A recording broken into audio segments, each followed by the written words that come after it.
Hi everyone, it's Leslie with Leslie's Cookies and Treats, and today we're making cute teddy bear rattle cookies.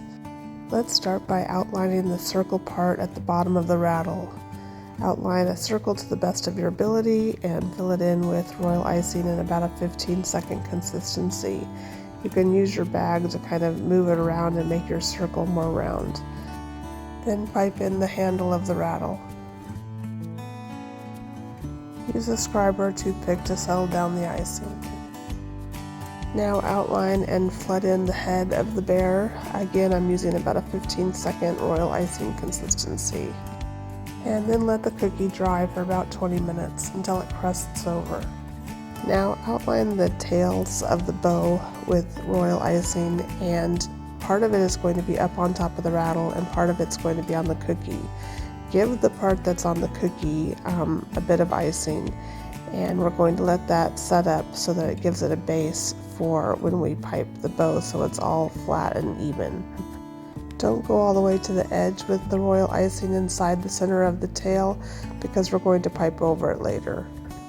Then pipe the center of the ears. Now we can go back and overpipe the tails of the bows, giving them a lot of icing and making them nice and full. Use your scribe or your toothpick to get the icing down into the points. Repeat with the tail of the bow on the other side. While we let that crust over, go back and pipe the rest of the ears. And then I let the cookie dry for about 5 or 10 minutes. Now we're going to do the same thing with the loops of the bow. Outline the bow and then put some royal icing down on the cookie where it's not overlapping the tail, and do the same thing on the other side. Let that start to crust over for about 5 or 10 minutes, and then you can go back and fill in the rest of the bow. Make sure you pipe right over the area that you piped before. Overfill the bow with a bit more royal icing than you normally would because you want it to be extra puffy.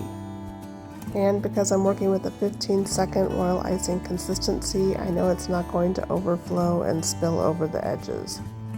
Let the cookie dry for about 30 minutes while you work on other cookies. Now let's give our teddy bear some fur. Put some royal icing on the face and get an old paintbrush that is just barely dampened with water, and kind of use an up and down motion to move it around and give it some texture. Be careful that you don't press too hard if your cookie is not completely dry. Just gently tap it. Here's a close-up of what I mean.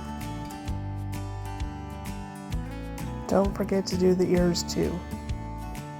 Now pipe a big ball in the middle of the bow for the bow's center, and let that crust over for about 5 minutes before piping the nose of the bear. Pipe 2 dots for the eyes, making sure not to touch the nose. Once the muzzle area has crusted over, you can go back and add the black nose, and then overpipe the eyes, making them a little bigger. We did this so that we wouldn't get craters in the eyes. You can carefully use a scribe or a toothpick to settle any icing peaks. Then give this cute little guy a squiggle for some hair, and this cookie is done.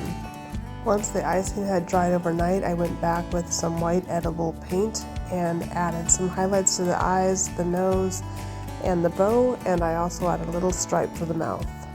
Thank you so much for watching. If you enjoyed this video, please be sure to hit the like and subscribe button, and subscribe to my channel for new cookie tutorials every week. Bye!